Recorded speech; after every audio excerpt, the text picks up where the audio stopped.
Hi అండి, welcome to my channel RSMS universe. నేను మీ స్వాతి. ఇవాల్టి రెసిపీ ఏంటంటే పాలకూర పప్పు అండి. చాలా తక్కువ ఇంగ్రీడియంట్స్తో తొందరగా అయిపోయే రెసిపీ అండి.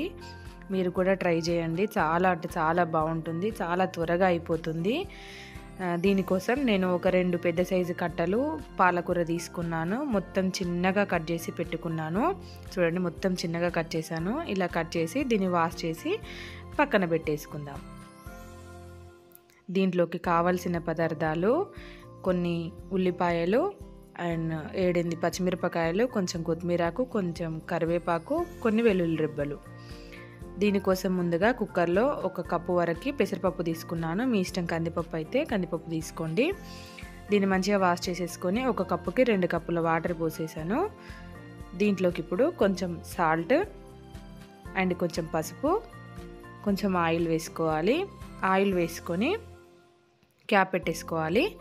ఇప్పుడు స్టవ్ వెలిగించి కుక్కర్ పెట్టేసుకొని పప్పు ఒక 2 విజిల్స్ వచ్చే వరకు ఉంచుకోవాలి. పెసరపప్పు కాబట్టి 2 విజిల్స్తో సరిపోతుంది. అదే కందిపప్పు అయితే 3 విజిల్స్.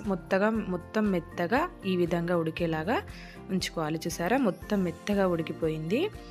మీ దగ్గర పప్పు దువ్వం ఉంటే దాంతోనే మొత్తం స్మాష్ చేయండి, లేదా ఇలా గరిటెతోనన్నా సరిపోతుంది. చూసారా, మొత్తం మెత్తగా ఉడికిపోయింది. ఒకసారి ఇలా మొత్తం కలిపేసుకోండి. ఇప్పుడు దీంట్లో కొన్ని వాటర్ యాడ్ చేసుకొని కొంచెం పల్చగా చేసుకొని పక్కన పెట్టేసుకుందాం. ఇప్పుడు స్టవ్ వెలిగించి స్టవ్ పైన ఒక ప్యాన్ పెట్టేసి సరిపడా ఆయిల్ వేసుకొని దీంట్లోకి ఆవాలు, కొంచెం జీలకర్ర అండ్ ముందుగా కట్ చేసి పెట్టుకున్న ఉల్లిపాయలు, పచ్చిమిరపకాయలు వేసి అవి ఫ్రై అయ్యడానికి కొంచెం సాల్ట్ వేస్తున్నాను. ఇవి మొత్తం మంచిగా ఫ్రై అయిన తర్వాత దీంట్లోకి ముందుగా దంచి పెట్టుకున్న వెల్లుల్లి వేసాను.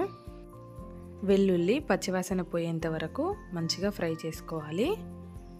మొత్తం ఆనియన్స్, పచ్చిమిర్చి, వెల్లుల్లి మొత్తం మంచిగా ఫ్రై అవ్వాలి.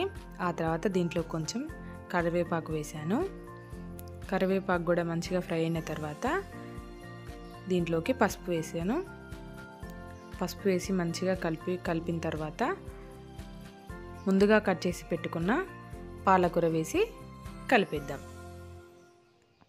ఇది చాలా అంటే చాలా తొందరగా ఉడికిపోతుంది. పాలకూర కూడా ఎక్కువ టైం పట్టదు. మనం పప్పు కూడా ముందే ఉడకబెట్టి పెట్టేసుకున్నాం కాబట్టి కర్రీ కూడా ఎక్కువ టైం పట్టదు. చూసారా, మొత్తం మంచిగా మిక్స్ చేసేసుకొని ఒక 5 మినిట్స్ అలా పక్కకు పెట్టేసామంటే మొత్తం మంచిగా ఉడికిపోతుంది.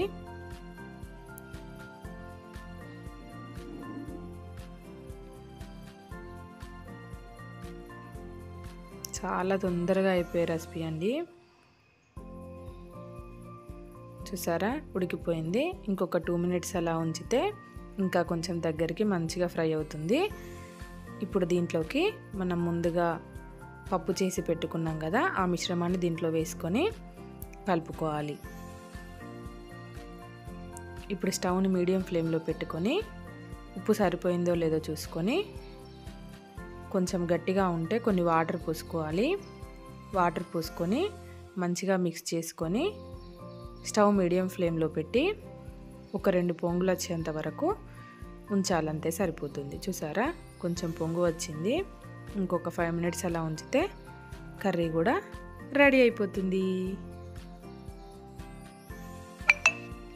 చాలా అంటే చాలా బాగుంటుందండి. చాలా టేస్ట్ ఉంటుంది. చాలా తొందరగా అయిపోయే రెసిపీ. మీరు కూడా ట్రై చేయండి కంపల్సరీ. లాస్ట్లో కొంచెం కొత్తిమీర వేసుకుంటే సరిపోతుంది. ట్రై చేసి ఎలా ఉందో కంపల్సరీ కామెంట్ చేయండి.